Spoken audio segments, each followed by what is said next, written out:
點解我會嚟咧？我就係睇 Facebook 啦，咁啲人又講到好似好神奇咁，哇好夠成咪試下啦。咁第一次嚟到做嗰陣時咧係鬆少少嘅，但係咧之後咧嗰幾日就真係痛啦，咁啊再試啦，冇理由第一次就搞掂噶嘛，咁啊試多次啦，第二次好啲，我諗大概好3-4成啦。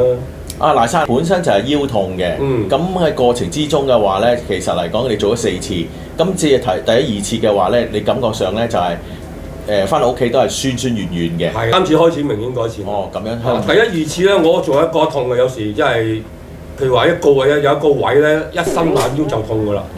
咁但係做咗第3次之後咧，都係有啲痛，但係伸懶腰都可以接受到，同我嗰種痛可以接受到。咁我今日做第4次。咁我就覺得完全係鬆晒㗎啦。咁我頭先見你俾錢啊，俾師傅都俾得好開心啊。咁嚟講會唔會再嚟第5次咧？請問？都 book 咗啦已經。已經 book 咗啦。book 咗。咁啊，基本上多謝你啦。咁嚟講嘅話，即係效果就好明顯。好明顯㗎啦。咁啊，師傅老實講，呢個價錢好公道嘅。